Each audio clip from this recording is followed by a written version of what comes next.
buenas tardes a todos. Si bien nuestro texto está en Génesis capítulo 13, vamos a abrir nuestras Biblias en el capítulo 11 de Génesis.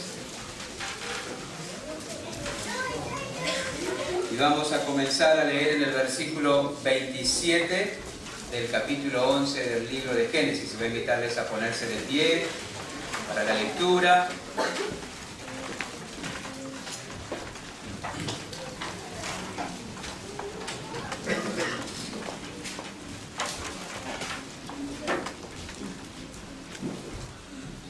Vamos a seguir nuestra lectura hasta el capítulo 12, versículo 9. Génesis 11, 27 al 12, 9. Después de eso, nuestro hermano Juan Alberto, tú nos puedes dirigir en oración, por favor. Dice así la palabra de Dios: estas son las generaciones de Taré. Taré engendró a Abram, a Nacor y Harán engendró a Lot. Y murió Harán antes que su padre Taré en la tierra de su nacimiento, en Ur de los Caldeos. Y tomaron a Abram y Nacor para sí mujeres. El nombre de la mujer de Abram era Sarai, y el nombre de la mujer de Nacor, Milca, hija de Harán, padre de Milca y de Isca. Mas Sarai era estéril y no tenía hijo. Y tomó Taré a Abram su hijo, y a Lot, hijo de Harán, hijo de su hijo, y a Sarai su nuera, mujer de Abram su hijo, y salió con ellos de Ur de los Caldeos para ir a la tierra de Canaán, y vinieron hasta Harán y se quedaron allí. Y fueron los días de Taré 205 años, y murió Taré en Harán. Pero Jehová había dicho a Abram: vete de tu tierra y de tu parentela y de la casa de tu padre a la tierra que te mostraré, y haré de ti una nación grande y te bendeciré, y engrandeceré tu nombre y serás bendición. Bendeciré a los que te bendijeren y a los que te maldijeren maldeciré, y serán benditas en ti todas las familias de la tierra. Y se fue Abram como Jehová le dijo, y Lot fue con él. Y era Abram de edad de 75 años cuando salió de Harán. Tomó pues Abram a Sarai su mujer y a Lot hijo de su hermano, y todos sus bienes que habían ganado, y las personas que habían adquirido en Harán, y salieron para ir a tierra de Canaán, y a tierra de Canaán llegaron. Y pasó Abram por aquella tierra hasta el lugar de Siquem, hasta el encino de More, y el cananeo estaba entonces en la tierra. Y apareció Jehová a Abram y le dijo: a tu descendencia daré esta tierra. Y edificó allí un altar a Jehová, quien le había aparecido. Luego se pasó de allí a un monte al oriente de Betel, y plantó su tienda, teniendo a Betel al occidente y a Jai al oriente, y edificó allí altar a Jehová, e invocó el nombre de Jehová. Y Abram partió de allí, caminando y yendo hacia el Negev. Oremos. Padre, te damos gracias en esta tarde porque tú has permitido que nos reunamos, un grupo de personas redimidas, de creyentes en el Evangelio de Cristo, Señor, y en este momento que tu palabra va a ser expuesta, sobre la historia de Abraham, ayúdanos a aprender de lo que tú nos quieres enseñar y imitar la fe de este hombre que, al igual que nosotros, puso la fe en el único Dios, en el único que puede salvar a un pecador, como vemos hoy en nuestro gran problema que es el pecado. Gracias por tu palabra, gracias por este tiempo, gracias por la enseñanza. En el nombre de Cristo lo hacemos. Amén. Muchas gracias, pueden tomar sus asientos. ¿Han oído del hombre que llevó a su familia a la luna? ¿Alguien ha oído de ese hombre? Un hombre llamado Charlie Duke pasó las pruebas de selección de la NASA para convertirse en astronauta, luego de haberse graduado en ingeniería física y de haber realizado un máster de aeronáutica. Se enteró por el periódico que la NASA estaba buscando candidatos para ser astronautas, así que se sometió a las pruebas correspondientes para ver si podía alcanzar esa ocupación. Pasó las pruebas, pero tuvo que esperar algún tiempo para llegar a ser parte de una misión espacial. Finalmente fue designado para ser tripulante del Apolo 16. Algunos de ustedes aquí ni habían nacido en ese momento. Y antes de que comenzara la misión, Duke reunió a su esposa Dorothy y a sus hijos Thomas y Charles. Se colocaron junto a un banco banco de plaza e hizo que le sacaran una fotografía, una típica foto familiar, los padres con los hijos, ¿verdad? Y cuando fue en su misión espacial a la Luna, llevó consigo la foto de su familia y la dejó en suelo lunar. Detrás escribió: esta es la familia del astronauta Charlie Duke del planeta Tierra, que pisó la Luna el 20 de abril de 1972. Este hombre pensó que con el tiempo los viajes tripulados a la Luna iban a ser más frecuentes y más accesibles al resto de las personas, y pensó que alguien o quizás sus propios hijos viajaron hasta allá y que pasando junto al cráter que tiene el nombre o que le han dado el nombre de Descartes, encontraran la fotografía familiar como prueba de que él había estado allí. El hombre que llevó su familia a la Luna. Si pudieras, ¿a dónde llevarías tu familia? Si pudieras, si tuvieras los medios, si tuvieras el tiempo, ¿a dónde te gustaría llevar a tu familia? Y realmente, y esto es lo que importa ahora, ¿hacia dónde estás llevando tu familia? ¿Hacia dónde la estás llevando hoy? La mayoría de nosotros hemos oído acerca de Lot. Lot era hijo de un hombre llamado Harán. Lot fue sobrino de Abraham y Lot fue nieto de Taré. Acabamos de leer eso en Génesis capítulo 11, ¿verdad? Harán, el padre de Lot, parece que murió temprano en la vida y Lot quedó a cargo de su abuelo Taré. En cierto momento de la vida de la familia, el tío Abraham se paró delante de todos y le dijo: miren, queridos, el Dios vivo y verdadero se me ha aparecido y me ha dado la orden de que yo deje mi tierra y mi parentela y me vaya a otro lugar. ¿Y dónde vas a ir?, preguntaron quizás todos. No sé, yo tengo que ir. Dios me va a mostrar cuál es el lugar donde Él quiere que yo esté. Y todo parece indicar que Abraham no entendió bien la orden de Dios o que no actuó de acuerdo a la entendido, porque él salió de su tierra, y no nos vamos a levantar más al baño ahora durante la predicación, por favor. Ya hubo tiempo entre las dos reuniones. Él salió de su tierra, pero no dejó a su familia. O él no entendió bien, o él no actuó de acuerdo a lo entendido. Si su padre Taré fue con él, dice la Biblia, y como Lot estaba a cargo del abuelo, Lot también fue parte del viaje. Ya lo leímos en en el capítulo 11 de Génesis, que se detuvieron en un lugar llamado Harán un tiempo. Allí murió Taré, el padre de Abraham.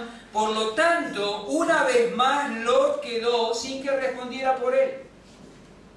Parece ser que Abraham tomó la responsabilidad por su sobrino huérfano.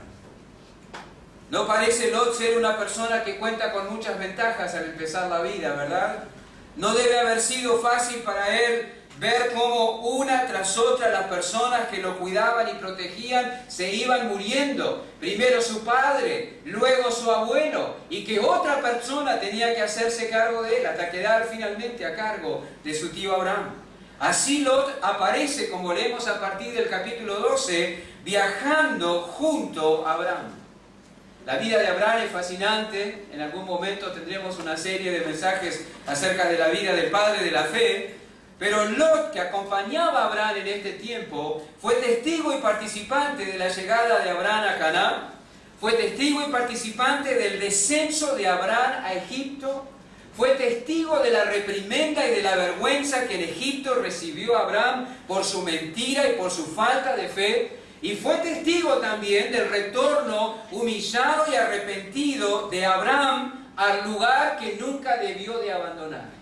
De todo eso fue testigo presencial el sobrino Lot. Y a partir de ese momento, en Génesis capítulo 12 y particularmente en el capítulo 13, comienza a quedar en evidencia el carácter de Lot.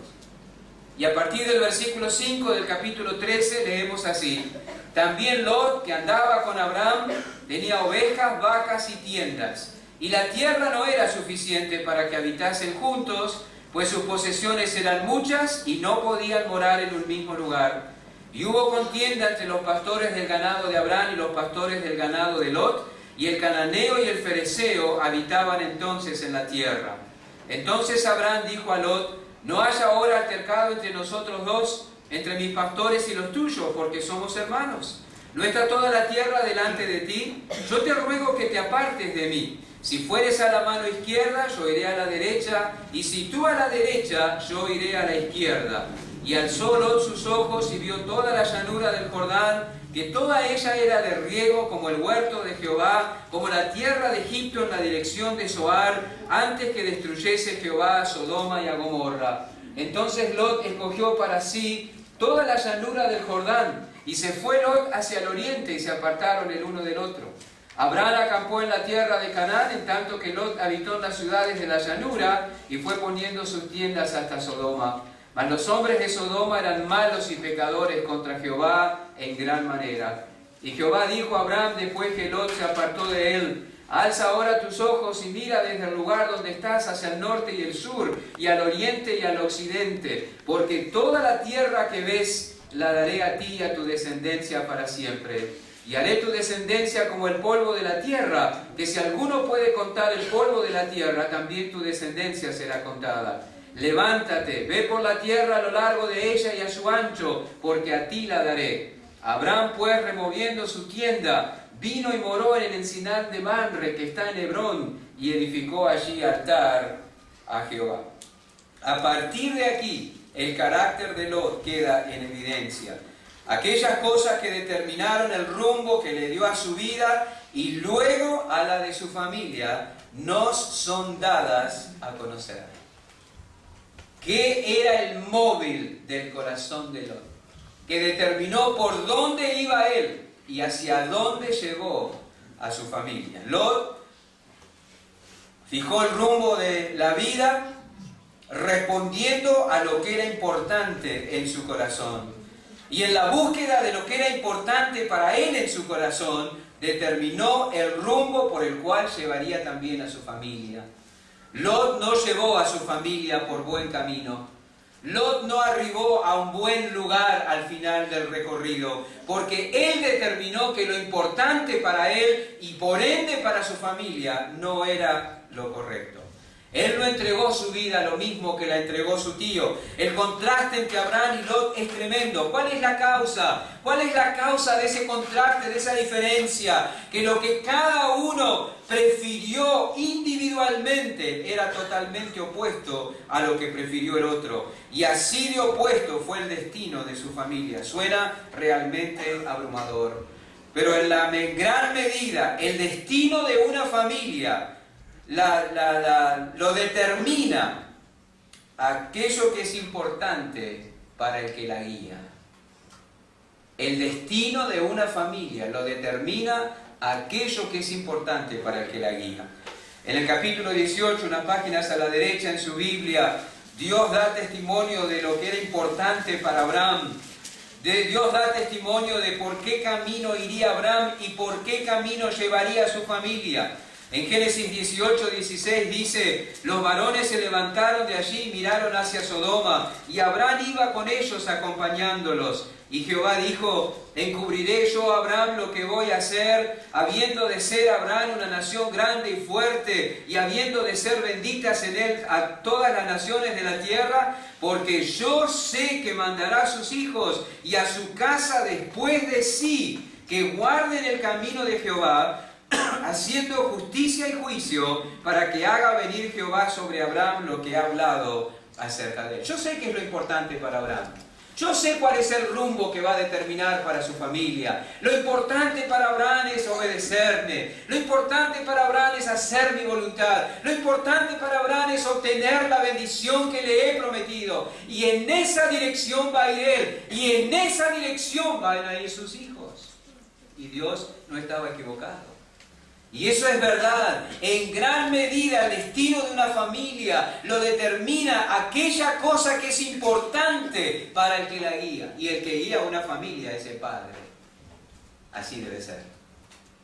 Lo que es importante para el padre de familia es lo que va a determinar el rumbo que esa familia llevará. La diferencia entre las familias en el mundo, en la iglesia, en las iglesias, cómo se conducen, hacia dónde van, a qué destino llegan, está en lo que controla el corazón del que la guía. Por eso, tomando como base la vida de Lot, hombre, esposo, padre, vamos a meditar por unos cuantos domingos en la pregunta: ¿hacia dónde llevas a tu familia?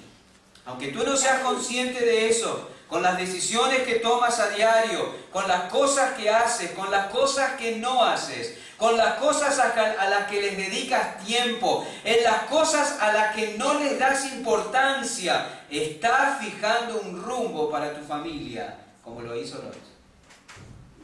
Es sumamente importante. En la vida y los sucesos de Lot están registrados en la Escritura para advertirnos y enseñarnos, si hacemos bien en prestarle atención. Aquí en el primer mensaje hoy vamos a tomar nota de que Lot llevó a su familia hasta Sodoma. Lot llevó a su familia hasta Sodoma. ¿Cómo fue aquello? ¿Qué había de malo en eso? Bueno, eso es lo que se registra en Génesis capítulo 13, versículos 5 al 18 que acabamos de leer. Y vamos a dividir esa porción en dos y tomar nota de que todo comenzó con una disputa. ¿Cómo fue que Lot llevó a su familia hasta Sodoma? Todo comenzó con una disputa. Dice el versículo 5, también Lot, que andaba con Abraham, tenía ovejas, vacas y tiendas, y la tierra no era suficiente para que habitasen juntos, pues sus posesiones eran muchas y no podían morar en un mismo lugar. Y hubo contienda entre los pastores del ganado de Abraham y los pastores del ganado de Lot, y el cananeo y el fereceo habitaban entonces en la tierra. Todo comenzó con una disputa. En este punto del relato dice la Escritura en el versículo 2 que Abraham era enormemente rico. Abraham era riquísimo en ganado, en plata y en oro. Y Lot también. El versículo 5 dice, también Lot, que andaba con Abraham, tenía ovejas, vacas y tiendas. Es interesante la relación que se establece, que se destaca entre Abraham y Lot, y la bendición y la riqueza que disfrutan ambos. Dice, Lot que andaba con Abraham. Abraham era riquísimo y Lot que andaba con él también lo era. Uno no puede dejar de pensar que la prosperidad y la bendición que había traído Dios sobre Abraham de alguna forma había también alcanzado a su sobrino. Como andaba con él, la bendición que Dios derramaba sobre Abraham también impactaba, afectaba, llegaba a la vida de Lot. Su sobrino Lot también participaba de la bendición. La fidelidad de Abraham trajo bendiciones sobre su vida y Lot, que andaba con él, también participaba de ella. Eso es notable. Y así debería ser siempre, hermanos y amigos. Esa debería ser la experiencia de cada familia, donde uno de ellos es creyente en Cristo Jesús. Esa debería ser la experiencia de cada familia, donde uno de ellos se convierte de sus pecados al Señor. Toda la familia debería recibir el impacto de la bendición de Dios sobre el creyente. Pensemos que Dios bendice a un creyente materialmente, cosa que es posible. Aquí se está hablando de bendición material. Abraham era riquísimo en ganado, en plata y en oro. Y también Lot, que andaba con él, tenía ovejas, vacas y tiendas. O sea que está hablando de una prosperidad material. Y cuando Dios bendice materialmente a sus hijos, los demás en la familia deberían también ser participantes de esa bendición. Prioritariamente los padres. Los padres. En 1 Timoteo capítulo 5, ustedes no lo tienen que buscar, pero es un texto que la mayoría de los creyentes seguro conocen. 1 Timoteo el capítulo 5 dice, honra a las viudas que en verdad lo son, pero si alguna viuda tiene hijos o nietos, aprendan estos primeros a ser piadosos para con su propia familia y a recompensar a sus padres, porque esto es lo bueno y agradable delante de Dios. mas la que en verdad es viuda y ha quedado sola, espera en Dios y es diligente en súplicas y oraciones noche y día. Pero la que se entrega a los placeres viviendo está muerta. Manda también estas cosas para que sean irreprensibles, porque si alguno no provee para los suyos y mayormente para los de su casa, ha negado la fe y es peor que un incrédulo. Si tú eres joven, si Dios te prospera, si Dios te da bendición material, haz participante de esa bendición particularmente a tus padres. Esa cadena se ha cortado hoy en día en muchas oportunidades. Hay muchos hijos que viven indiferentes a las necesidades de sus padres mayores. Y podrían, si quisieran, ayudarlos, compartir, mirar por sus necesidades. Si Dios le da, haga partícipe a otros de su familia, principalmente a sus padres. Eso no siempre se ve. No son pocos los creyentes que una vez vueltos a Cristo y que comienzan a disfrutar de la comunión y el gozo del andar con Él, se olvidan de la familia. Han encontrado en la familia de la fe una cosa tan armoniosa, tan misericordiosa, tan cálida, tan preciosa, que le dan la espalda a la familia en la carne. Harían cualquier cosa por los hermanos en la fe, pero olvidan, por ejemplo, a sus propios padres.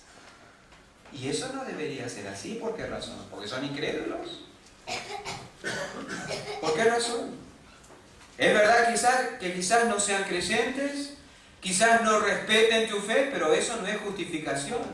Cuando necesiten ayuda, cuando nos piden ayuda, ahí deberíamos estar. Compartamos nuestras bendiciones con ellos. Si Dios nos prospera materialmente, participémoslos de esa bendición cuando está a nuestro alcance. La bendición material de Dios sobre Abraham abundó y también rebalsó, como dicen aquí, sobre Lot. Y no solo eso, la bendición de la paz, por decirlo de alguna forma, también debe ser compartida. El creyente en Cristo Jesús ha entendido la importancia de la reconciliación y el perdón. Cuando venimos a Cristo probablemente traemos una mochila cargada de celos, cargada de envidia, cargada de malos entendidos, cargada de sospechas, cargada de rencores, cargada de enemistades. Al venir a Cristo todo eso debe ser resuelto y ser ejemplo. El creyente tiene que ser el catalizador para que haya reconciliación y paz también en su familia. Yo lo sé, ahí en mi familia, no sé si la suya es diferente a la mía, pero en casi toda familia siempre hay alguien que enciende la mecha, siempre hay alguien que sopla sobre la brasa, siempre hay alguien que echa sal sobre la herida, siempre hay alguien que ahonda las distancias. El creyente debe propiciar la paz, debe propiciar la reconciliación, debe propiciar la construcción de puentes. Él conoce, él ha hallado la paz de Dios. Ahora tiene que propiciar la paz. Bienaventurados los pacificadores. Cuando uno busca la paz, contribuye a la paz, está reflejando el carácter de Dios. Está reflejando al Señor. El creyente debe ser el que promueve la paz y la armonía en la familia. Si es necesario humillarnos y pedir perdón, si es necesario humillarnos y abandonar el deseo de venganza, hagámoslo. Que una brisa fresca comience a correr entre la familia por la influencia del creyente sobre esa familia. Hay cambios, hay otra forma de ver las cosas. Filemón es un libro que habla de eso, ¿verdad? Está buscando y haciendo todo lo que puede Pablo para lograr la reconciliación entre Onésimo y Filemón. Tenemos el nombre de dos mujeres de la iglesia de Filipo, Evodia y Síntique. Lindo nombre, chicos, para los que no tienen, ¿no? Peleadas entre sí. Pablo le pide al hermano fiel que las ayude a reconciliarse. Ese es el espíritu. Y por supuesto, compartir el Evangelio, las buenas nuevas de salvación con los que de la familia no creen. No hay duda, una de las evidencias de la verdadera conversión es el deseo y el esfuerzo porque la familia también venga a Cristo. En el Evangelio de Juan, el capítulo 1, No lo busquen, pero es interesante lo que leemos allí, capítulo 1, versículo 40. Andrés, hermano de Simón Pedro, era uno de los dos que había oído a Juan y había seguido a Jesús. Este halló primero a su hermano, no al vecino, no al compañero de trabajo, no al mejor amigo, al hermano, al de la familia. Este halló primero a su hermano, Simón, y le dijo, hemos hallado al Mesías, que traducido es el Cristo, y no se quedó ahí, dice, y le trajo a Jesús. Cuando uno verdaderamente conoce a Cristo, quiere que todos aún en su casa le conozcan. Eso es una evidencia de una verdadera conversión. Compartir con los demás quién es Cristo y lo que ha hallado en él. Lot, por el hecho de andar con Abraham, fue partícipe de las muchas bendiciones que Dios había derramado sobre su tío. Y volviendo a Génesis capítulo 13, justamente aquella prosperidad que ambos experimentaban fue la causa de un problema, como dice el versículo 6. Nunca falta, ¿no es cierto? La tierra no era suficiente para que habitasen juntos, pues sus posesiones eran muchas y no podían morar en un mismo lugar. Y hubo contienda entre los pastores del ganado de Abraham y los pastores del ganado de Lot, y el cananeo y el fereceo habitaban entonces en la tierra. ¿Se entiende lo que dice, verdad? No había lugar para los rebaños de los dos. Tenían tantas vacas, tantas cabras, tantas ovejas, tantos burros, tantos camellos, que no había pasto y agua suficiente en aquella área para que los dos rebaños pudieran ser alimentados y bien atendidos. No fue un problema directo entre Abraham y Lot, fue una disputa que empezó entre los pastores de ambos. Tenían tanto ganado ambos que no había suficiente para sustentarlos y se quedaban en el mismo lugar. Se deben haber empezado a dar situaciones de tensión entre los encargados de velar por el ganado, ¿no? De un lado se creían con derechos sobre cierta área de pasto o sobre cierta fuente de agua, que el otro lado no reconocía ese derecho. Y probablemente empezaron a haber discusiones y forcejeos entre los pastores por guardar y obtener la ventaja de aquella pastura o de aquel pozo. Finalmente la escalada llegó a tal punto que llegaron a las quejas a los dueños del ganado. Los pastores del ganado de Abraham se quejaron ante él del comportamiento de los pastores del ganado de Lot y viceversa. ¿Cómo se resolvería aquello? Para colmo, aquel conflicto se desarrollaba delante de testigos. Porque dice el versículo 7 al final, el cananeo y el fereceo habitaban entonces en la tierra. Fíjense, los idólatras cananeos eran espectadores del conflicto entre estos caldeos que adoraban, según ellos, al único Dios. Qué triste cuando los creyentes se pelean delante de los incrédulos. Qué vergüenza. Qué vergüenza. Estos cananeos habían visto a Abraham invocar a Jehová ante el altar que había hecho él mismo entre Betel y Jai. Lo habían visto allí adorando con su familia. Seguro estaban atentos. Se preguntarían, ¿lo van a resolver igual que nosotros los problemas? ¿A los puñetazos? ¿Con las armas? ¿O el hecho de que adoren a otro Dios hará una diferencia? Qué pregunta, ¿no? Gracias a Dios, Abraham manifiesta una grandeza de carácter digna de destacar. No nos sorprende que haya sido Abraham el que tomó la iniciativa para resolver el conflicto. Aquí se pone en evidencia el carácter de Abraham. Entonces Abraham dijo a Lot, no haya ahora altercado entre nosotros dos, entre mis pastores y los tuyos, porque somos hermanos. ¿No está toda la tierra delante de ti? Yo te ruego que te apartes de mí. Si fueres a la mano izquierda, yo iré a la derecha. Y si tú a la derecha, yo iré a la izquierda. Abraham le plantea a Lot una separación. Era lo más lógico, era lo más recomendable. Pero él le va a permitir a Lot escoger primero el lugar donde llevaría su ganado. Eso demuestra la grandeza del carácter de Abraham. A Abraham no le importó ser el mayor, lo cual le daba el derecho de elegir primero. A Abraham no le importó que fuera él a quien se le hubiera prometido que aquella tierra era de él, ¿verdad? No le importó, eso le hubiera dado derecho. No le importó que no era él el que le debía algo a Lot, sino que era Lot quien le debía todo lo que tenía él. Eso le hubiera dado derecho a Abraham. Pero él renunció a esos derechos, tomó la iniciativa para resolver el conflicto, permitiéndole a Lot escoger primero, aunque aquello abriera la puerta a una pérdida en algún sentido. Yo no sé si Abraham pecó de ingenuo, creo que no. Pienso que lo que manifiesta es una gran confianza en el Señor.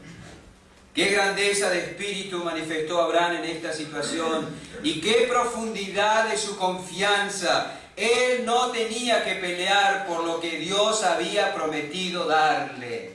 Él no pelearía por la tierra. Él no daría ese espectáculo delante de los paganos. Él manifestaría en una manera bien práctica su confianza en el Señor. Yo voy a perder lo que Dios quiera que pierda y yo voy a disfrutar de lo que Dios quiere que disfrute. Nada más, otra cosa no me importa. Escoge tú primero.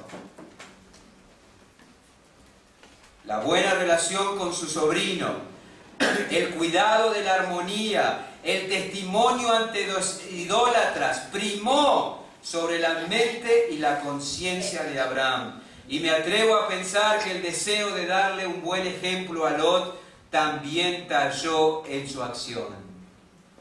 Lot es joven. ¿Quién sabe cuántos conflictos más como estos va a tener que enfrentar? ¿De quién va a aprender cómo hacerlo si no es de mí? Su padre murió, el abuelo murió, yo tengo que darles ejemplo, yo que conozco al Señor, yo que tengo una promesa de Dios, yo que he creído en lo que Dios me ha dicho, yo, chicos, yo tengo que darles ejemplo. Yo soy mayor, a mí se me prometió la tierra, los derechos son de Dios, yo confío en Él y lo más importante es andar en paz con Él. Y Él actuó conforme a eso. Déjeme decirle esto. La crisis manifiesta lo que hay en el corazón.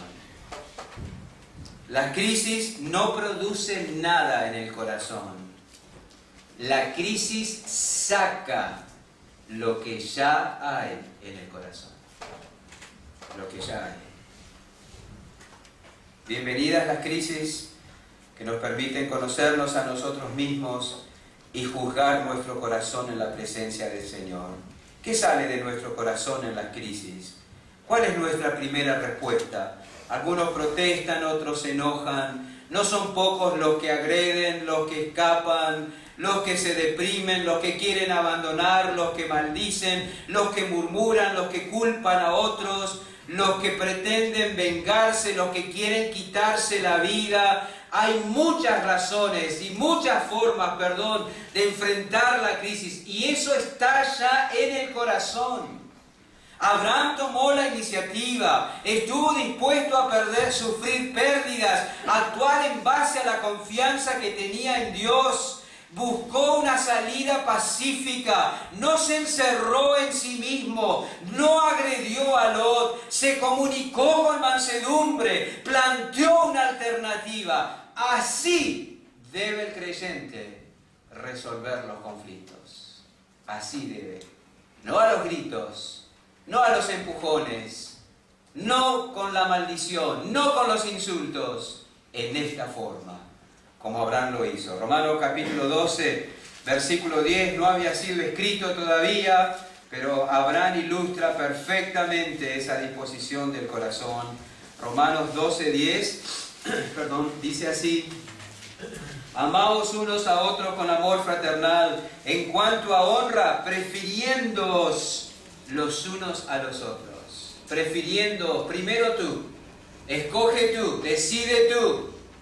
No importa, tú estás bien, tus necesidades están satisfechas, decide tú. Filipenses capítulo 2, nada hagáis por contienda o por vanagloria, antes bien con humildad, estimando cada uno a los demás como superiores a él mismo, no mirando cada uno por lo suyo propio, sino cada cual también por lo de los otros. Eso hizo Abraham, estimó a Lot más superior que él, no buscó primero su propio bien, buscó el bien de Lot, sabía que el bien de él era responsabilidad de Dios. No voy a luchar por mi propio bien. Dios es quien busca mi bien. Entonces quedo libre para permitirle a Lot escoger. ¿Se puede fingir algo así? ¿Se puede fingir una actitud como esa? Lo dudo. Menos cuando hay dinero, ganancia material, orgullo y digamos muchas otras cosas en juego. No se puede fingir una actitud así. Tiene que estar en el corazón. Sabe que esa actitud está solo en aquellos que tienen una relación personal con aquel que se despojó a sí mismo. Nada nos hace más similares a Cristo que cuando dejamos de pelear por nuestros derechos en un conflicto y cedemos nuestro cuidado y nuestra protección a Dios, como Cristo lo hizo. No dejarás que tu santo vea corrupción. Que hagan conmigo lo que quieran. Te colgarán de la cruz, me sepultarán 3 días y 3 noches, pero tú me librarás de eso. No dejarás que tu santo vea corrupción. Dios cuida de mí. Maravilloso. Y eso planteó una separación, volviendo a Génesis 13, ya estamos terminando. Versículos 8 y 9. Dice la Biblia que ni lerdo ni perezoso Lot escogió. Versículo 10. Alzó Lot sus ojos, vio toda la llanura del Jordán, que toda ella era de riego como el huerto de Jehová, como la tierra de Egipto en la dirección de Zoar, antes que destruyese Jehová a Sodoma y a Gomorra. Entonces Lot escogió para sí toda la llanura del Jordán, y se fue Lot hacia el oriente y se apartaron el uno del otro. Abraham acampó en la tierra de Canaán, en tanto que Lot habitó en las ciudades de la llanura y fue poniendo sus tiendas hasta Sodoma. Mas los hombres de Sodoma eran malos y pecadores contra Jehová en gran manera. Todo terminó en una separación.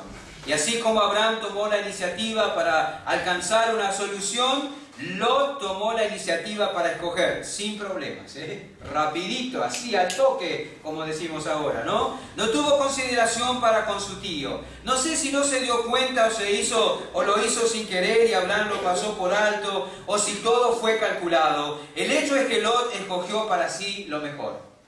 Esa es la realidad. Y aquí queda en evidencia el corazón de este hombre. Así como en el planteo que Abraham le hace a Lot para resolver el conflicto, queda en evidencia el corazón de Abraham, así en la manera que Lot se apresura a escoger y en lo que escoge se manifiesta el corazón de Lot. Él dice la Biblia que alzó los ojos, que vio la llanura, que Lot escogió la llanura, habitó en las ciudades de la llanura. La crisis también puso de manifiesto el corazón de Lot. No tuvo en cuenta los derechos de Abraham. No se le ocurrió pensar que él tenía razón para escoger primero. No rehusó la oportunidad que se le daba entendiendo su lugar. No dudó en elegir de acuerdo a lo que sus ojos veían. No dudó, no hay duda de que solo pensó en beneficios terrenales y materiales. No sopesó las posibilidades de ir en aquella dirección, introduciendo a su familia en problemas, y no consideró cómo aquella decisión iba a influir en su familia. No pensó que Abraham era mayor, no pensó que le debía mucho a Abraham, no pensó que podía haber problemas ahí, no calculó hacia dónde estaba llevando a la familia, o si pensó en el efecto de la familia, pensó solo en un aspecto, y en el que él no pensó fue el que le trajo la ruina de la familia. Él no pensó en la influencia que el mal de Sodoma y Gomorra iba a ejercer sobre él, y lo que propiciaría en el corazón de su familia. Qué tremendo parece todo, ¿no? Quizás alguien dice, bueno, ¿es para tanto, pastor? ¿Hay que pensar tanto para tomar una decisión, por ejemplo, que tiene que ver con dónde voy a vivir, a dónde voy a llevar a mi familia, a qué influencias las voy a someter, cómo suplir mis necesidades, la respuesta es sí. ¿Sabe por qué? Porque hay algo mucho más importante que el bolsillo y es el alma. Lot tenía una máquina de calcular en su cabeza. Para mis negocios me sirve ir en esa dirección. Pero no pensó en el alma, ni de él ni de su familia. ¿Y de qué aprovechará el hombre si ganare todo el mundo y perdiere su alma? Hay algo peor que las pérdidas económicas, a las que le huimos como víbora al fuego, y son las pérdidas espirituales. Esas pérdidas son peor. Son peor. El planteo de Abraham fue: separémonos. Y Lot le tomó la palabra y escogió. Fue poniendo sus tiendas hasta Sodoma, donde vivían hombres en extremos pecadores. Abraham tomó la dirección contraria. ¿Y dónde terminó Abraham? Dice el versículo 18. Abraham, pues, removiendo su tienda, vino y moró en el encinar de Mamre, que está en Hebrón, y edificó allí altar a Jehová. Hebrón significa comunión. Y allí edificó un lugar a Jehová. Lot llevó a su familia hacia una ciudad. Abraham llevó a su familia hacia un altar. Lot llevó a su familia hacia las ganancias económicas. Abraham llevó a su familia a disfrutar de la comunión espiritual con Dios, aunque tuviera menos dinero. Porque para Lot lo más importante eran los negocios, y para Abraham lo más importante era Dios. Lo que vio Lot lo capturó. Vio la llanura del Jordán, que ella era toda de riego.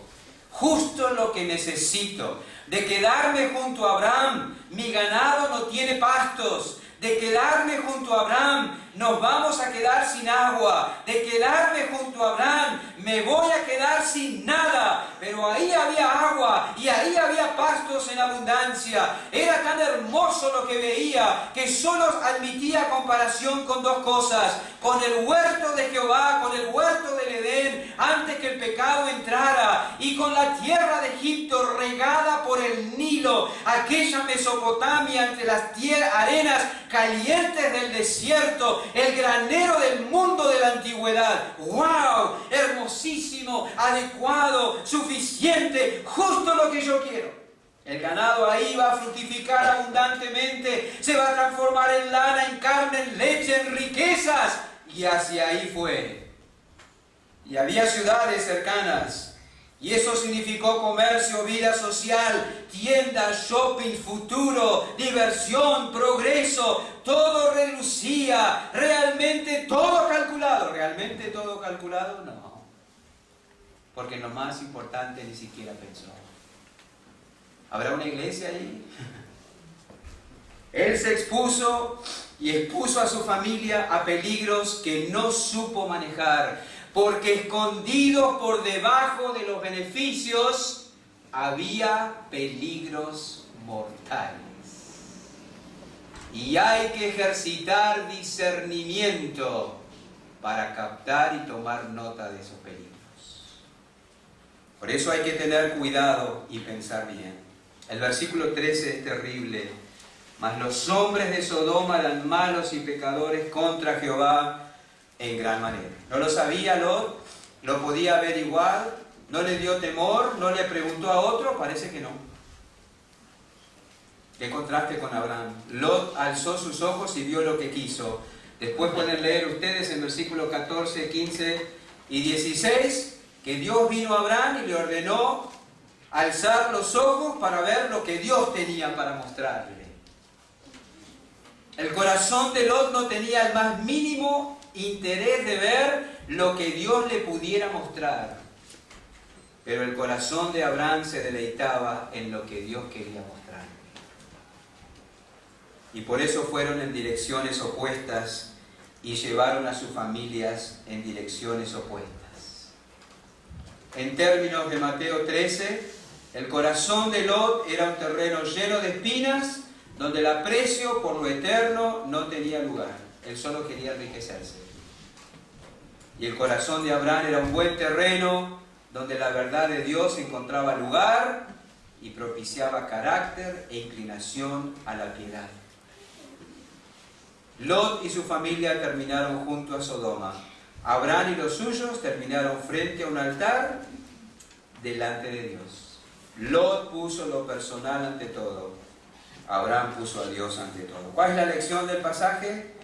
La piedad acompañada de contentamiento es de gran ganancia. Esa es la lección.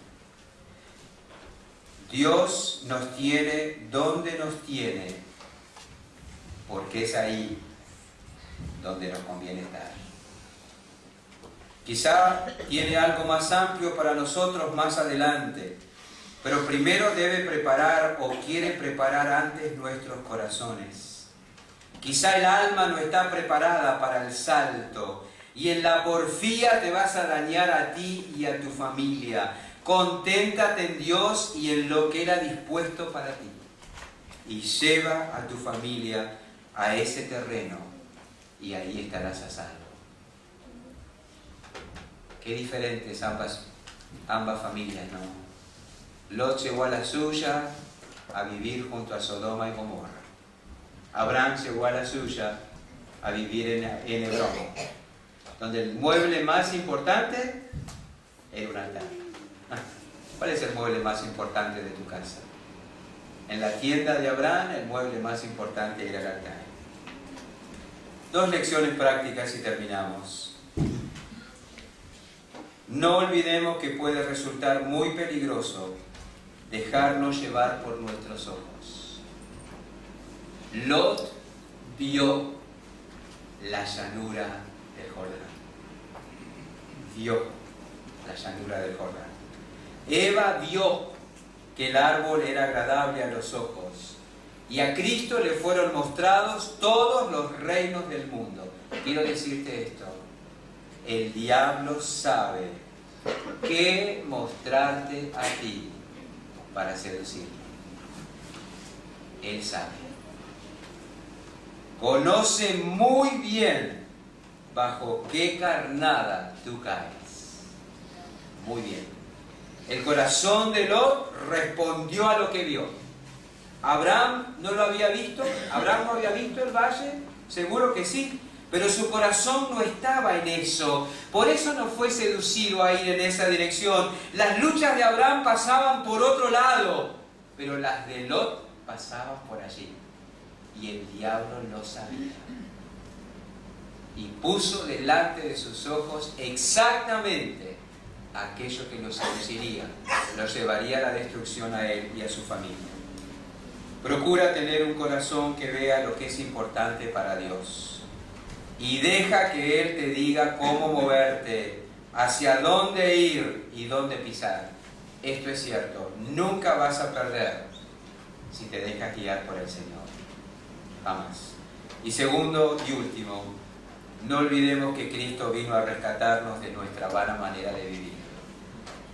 Así que no vayas detrás de eso. No vayas.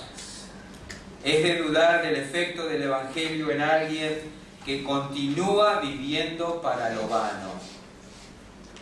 En alguien que aún tiene sus afectos en lo terrenal. Es de dudar que el Evangelio haya hecho realmente efecto en ese corazón.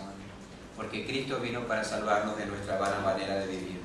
Al oír la voz de Dios en el Evangelio y al llevar a cabo su obra en nosotros, vamos a empezar a darle a las cosas su verdadero valor. El mundo ya no nos engañará. Amaremos y anhelaremos lo eterno. Buscaremos la ciudad celestial y anhelaremos el encuentro y la comunión eterna con nuestro Salvador. Gracias, Padre. Utiliza la palabra en cada corazón. En el nombre de Jesús. Amén.